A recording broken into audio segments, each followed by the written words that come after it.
안녕하세요. 빔3 제13강 도커 만들기 편을 시작하도록 하겠습니다. 이번 시간에는 도커로 패키징을 하고 이 패키징한 거를 이제 플라스크 레스트풀하게 그 외에도 이제 플라스크 레스트풀하게 만들고 이제 다시 패키징해서 배포하는 것까지 해보도록 하겠습니다. 개발 환경은 윈도우즈 10, 비트바이즈 SSH에서 진행되었으며 빔3 보드와 전원 어댑터만 있으면 진행이 가능합니다. 먼저 작업 공간을 생성해 주도록 하겠습니다. 여기에서 mkdir hello docker flask로 만들어주고 지난 시간에 만들었던 파일인 hello.파일을 hello docker flask로 복사해 줍니다. 보면은 hello.py가 아까 복사했으니까 이 파일이 이렇게 남아 있을 것입니다. 이제 도커를 한번 정리를 해줄 텐데요. 실행되고 있는 도커 같은 게 있으면은 한번 섞일 수 있으니까 sudo docker psa로 혹시나 실행 중인 도커 같은 게 있는지 지금 업이 되어 있는 게 있으니까 이걸 컨테이너 아이디를 복사하고 sudo docker kill 이렇게 해주면은 이제 나머지 exit나 그냥 단순 생성 상태이므로 넘어가도록 하겠습니다. 다음으로 해줄 것은 sudo docker images입니다. 보면은 이제 이미지들이 이렇게 조금 잡다하게 여러가지 남아있는 걸 볼 수가 있는데요.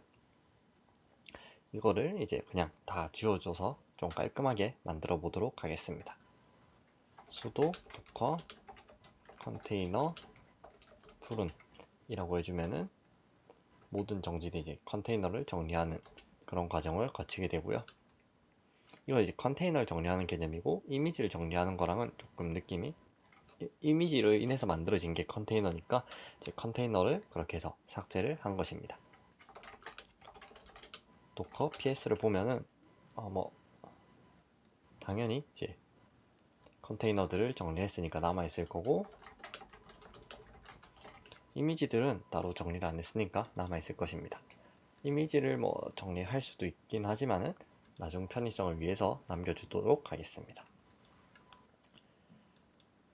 일단은 이제 requirement라는 걸 만들 텐데요. requirement는 이제 파이썬에서 주로 사용하는 패키지 관리 목록 같은 거라고 보시면 되겠습니다. 우리가 PIP로 설치되어 있는 여러 함수 목록들이 있는데요. 이렇게 리스트로 볼 수가 있습니다. 이거를 이제 패키지 이름과 버전 이렇게 두 가지 정보가 있습니다. 예를 들어 우리가 도커 같은 걸 쓰는 이유도 서로 다른 컴퓨터에 동일한 환경을 구성하기 위해서 라고 했는데 만약 다 환경을 맞췄는데 이 패키지가 설치가 안 돼 있다거나 그럼 되게 치명적인 오류가 발생할 수도 있겠죠. 근데 설치가 되어 있는데 되게 두 개 사이 버전이 달라가지고 한쪽에서 쓰는 기능이 다른 쪽에서 호환이 안 된다. 그런 경우에는 이제 오류를 야기할 수 있습니다. 그래서 그런 내용을 방지하기 위해서 사용하는 것이 requirement고요. PIP에서는 requirement를 생성하는 것과 requirement를 가져와서 설치하는 것 둘 다 지원하고 있습니다. 일단은 여기서는 이제 생성을 해서 도커에서 이제 설치를 할 거니까 requirement를 생성해 보도록 하겠습니다. pip3 freeze 그리고 requirements.txt 라고 해주면은 아까 나왔던 파일 목록들을 전부 requirement로 보내게 되고 빔으로 들어가 보면은 버전 이제 패키지 모듈 이름과 버전으로 나눠져 있는 것을 볼 수 있습니다. 버전명은 여러 방식이 있기는 하지만은 대부분 몇 점 몇 점 몇 그런 방식을 많이 채택을 하고 있고요. 날짜 방식이나 이 환경까지 포함해서 하는 경우도 많이 있습니다. 일단 메인으로 쓸 거는 플라스크니까 플라스크만 남기고 나머지는 다 지워주도록 하겠습니다.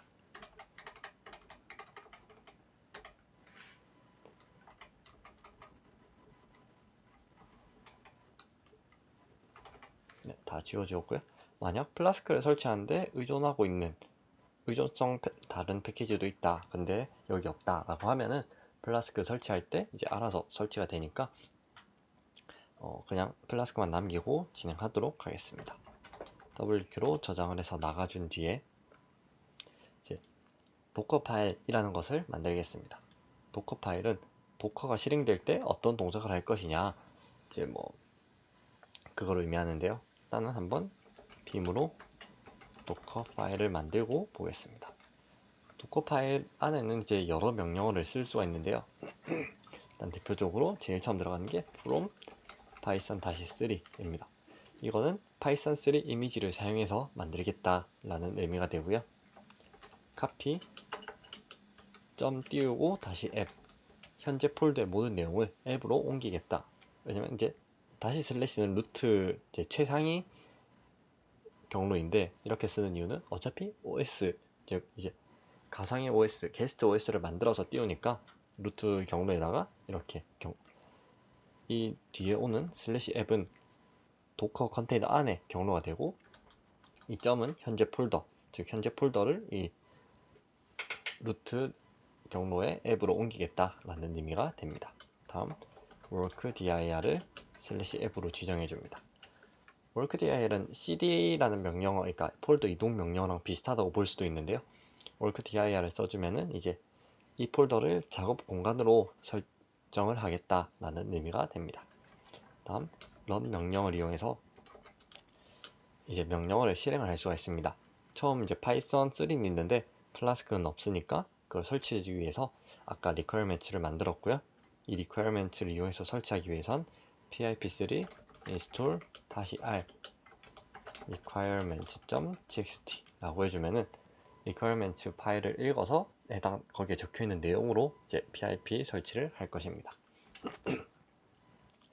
다음으로는 entry point라고 적어주고 python 3라고 적어줍니다. 다음 cmd는 일단 hello.py로 적어주겠습니다. 이렇게 해주면은 entry point, 이제 시작 명령어는 python 3가 기본이 되고 뒤에 오는 내용, 커맨드 내용은 hello.py가 됩니다. 이런 따옴표나 괄호 같은 거에 주의해 주시고요. 만약에 이 커맨드는 이제 도커를 실행할 때 바꿀 수가 있는데 엔트리 포인트 쪽은 변경이 불가능합니다. 그래서 뭐 변경이 필요한 부분들이다 라고 하면은 이런 커맨드에 넣어주는 그런 고려가 필요합니다. 일단 이제 이대로 도커를 빌드하고 실행을 해보도록 하겠습니다.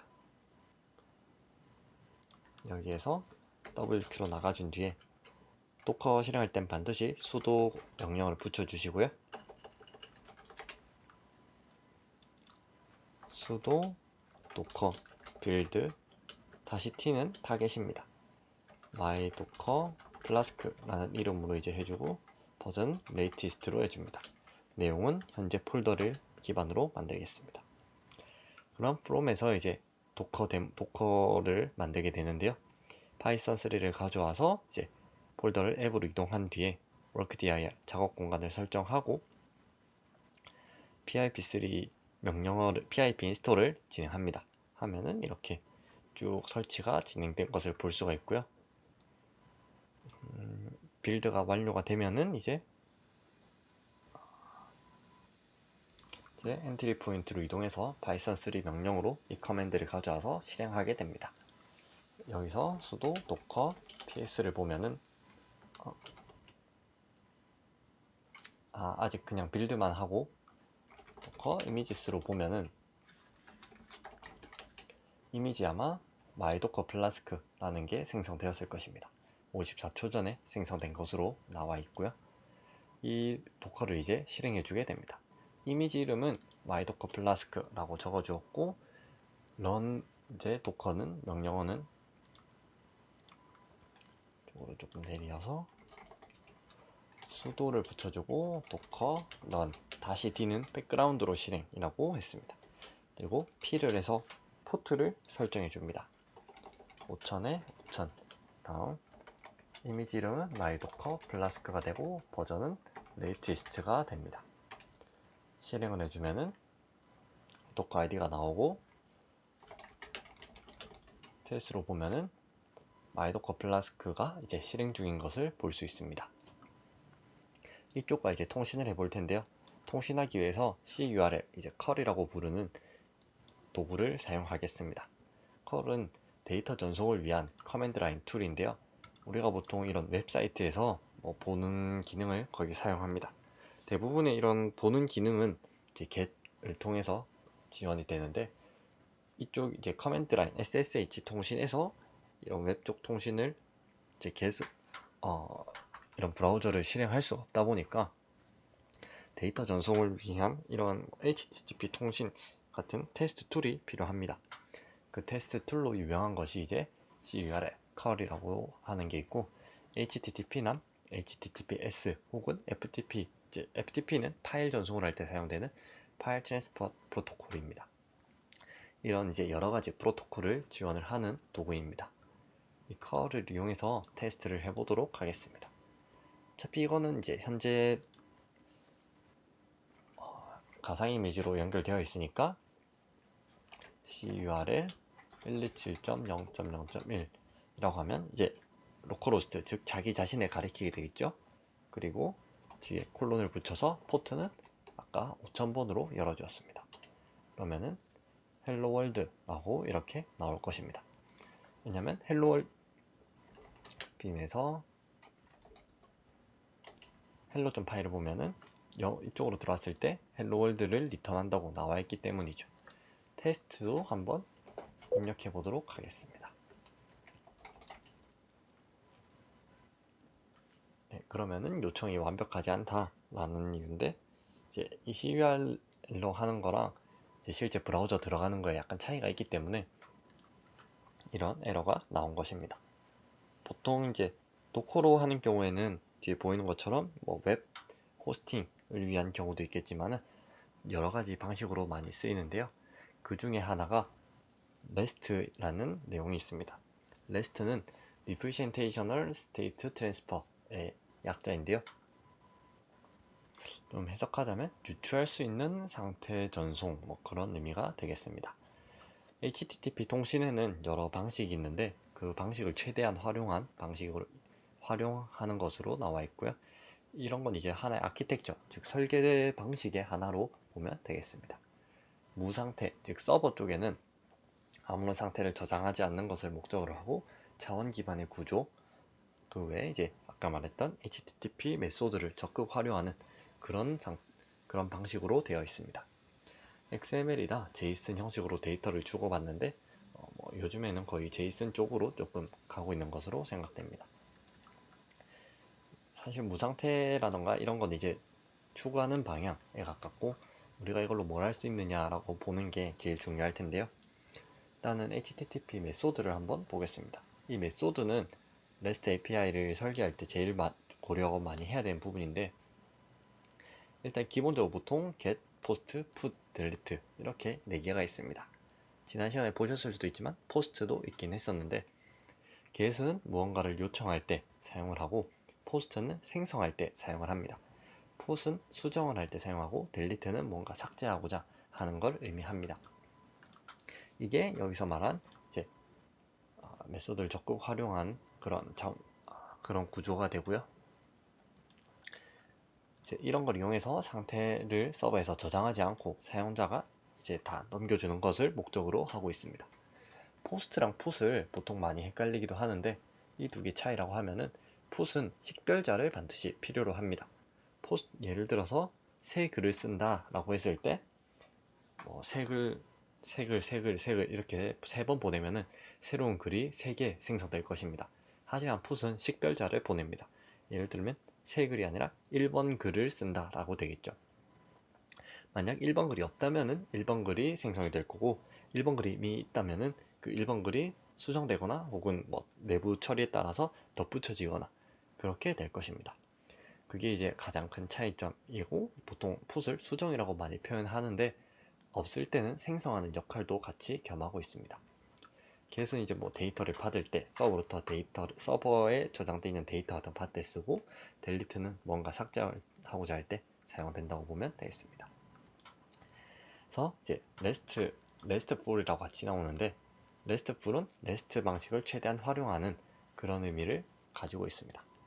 이제 플라스크로도 이 구조가 가능한데요. RESTful하게 설치하기 위해서 pip3 install flask-1 RESTful이라고 해줍니다.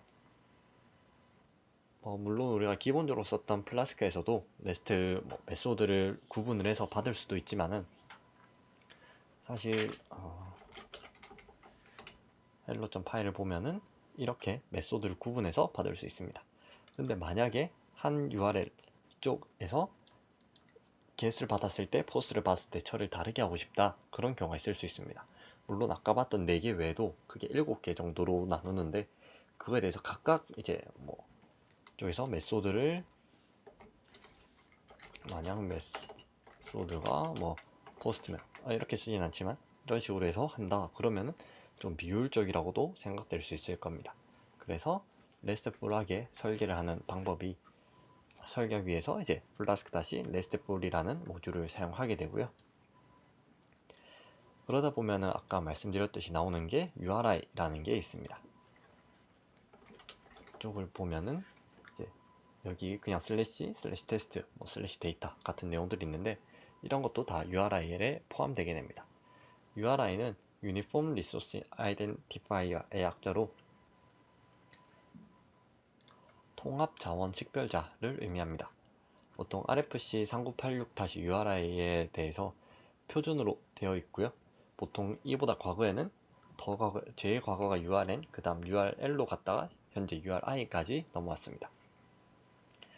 URN은 보통 이 자원의 이름만을 의미했습니다. 예를 들어서 아까 우리가 썼던 127.0.0.1 슬래시 데이터 혹은 다시 테스트 그런 거라든지 온지의 프레젠테이션, 이런 자원의 이름만 의미했다면 URL은 이 전체 독스부터 시작해서 이 뒤에까지 다 포함하는 이 전체를 의미합니다.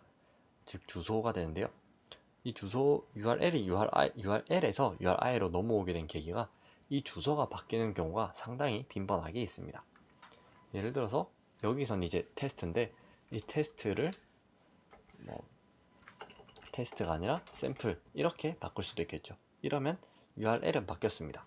근데 이 처리된 내용은 동일합니다. 그러면 결국 같은 내용을 가리키고 있는데 URL이 바뀌어서 이 데이터를 가져올 수 없게 되는 것입니다. 그런 거를 방지하고자 이제 URI 형식이 나왔고, URI는 이제 URL과 URN을 전부 포괄하는 하고 있다고 보시면 되겠습니다. 그러면 이제 REST 서버를 한번 생성해 보도록 하겠습니다. 앞부분은 일단 rest.py 라고 적어줄 거고요. 처음 설정 부분은 비슷하다고도 할 수 있습니다. 플라스크 모듈을 가져오고 RESTful 모듈에서 API와 request parser를 가져옵니다. 다음 리소스도 가져와 줍니다. 다음 parser를 먼저 설정해 주겠습니다. 리퀘스트 파서는 이제 요청이 들어왔을 때 그 요청을 이제 하나하나 뜯어서 분석해주는 그런 역할을 하게 됩니다. parse에 이제 아규멘트를 더할 수가 있는데요. 일단 name 아규멘트만 넣어주고 타입은 str 스트링 형태로 해주겠습니다. 이거는 이제 나중에 뒤에 어느 방식일 때 특정 특정 URI에서만 하도록 할 수도 있는데, 일단 이 위에 선언을 해주도록 하겠습니다. 다음으로 앱을 설정해 주고요. 플라스크 앱을 만든 뒤에 API를 만들어 줍니다. 다음으로 클래스 형식으로 만들어 주는데요. hello world라는 이름으로 리소스를 이제 만들어 주고, 이 안에는 self가 get일 때 그리고 post를 받았을 때로 나눠 줍니다. 이러면은 get으로 이제 hello world로 들어왔지만 get으로 받았을 때랑 post로 받았을 때 처리가 각각 다르게 할 수 있습니다. 예를 들어 get으로 받았을 땐 return을 hello world, 그러면 이제 JSON 형식이긴 하지만은 간단하게 만들어 보았습니다. 근데 이쪽에 post로 받았을 때는 무언가 데이터가 같이 넘어올 테니까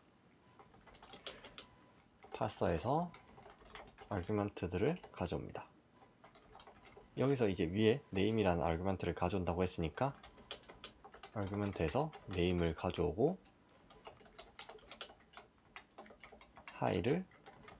hi에다가 이제 받은 name 아규먼트를 리턴해 줍니다. 이 밑에다가는 이제 헬로 월드를 만들었으니까 API에 리소스를 추가해 줍니다. 다음 만약 이제 자체 서버로 실행되도록 만들어주고 app.run까지 추가해 줍니다. 다시 저장을 하고 나가주겠습니다. 그래서 이쪽 보면은 이제 루트 이제 슬래시로 들어왔을 때 헬로 월드로 이제 add 리소스, 즉 이제 요청을 슬래시로 요청이 왔을 때 헬로 월드를 가리킨다 라고 이제 API에다가 추가해 준 것이 되겠습니다. 그래서 이제 도커 파일을 약간 수정해 주도록 하겠습니다. 왜냐면은 여기 이제 플라스크 레스트가 설치되었으니까 pip3 freeze requirement로 이제 넣어주고 다시 이제 필요 없는 부분들을 삭제해 줍니다. 레스트풀과 플라스크만 남긴 뒤에 저장하고 이제 도커 파일을 만들어 줍니다. 일단 기본 변동되는 부분은 requirement는 변경이 될 거고, 이 커맨드는 이제 기본 헬로 월드였는데 이거를 REST로 바꿔주겠습니다.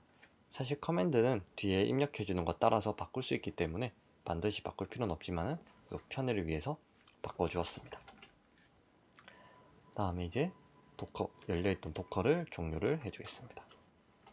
여기서 sudo docker ps a를 보면은 아까 열었던 도커가 실행되고 있을 것이고요. sudo docker kill 그래서 도커를 종료해 줍니다. 다시 도커를 이제 빌드를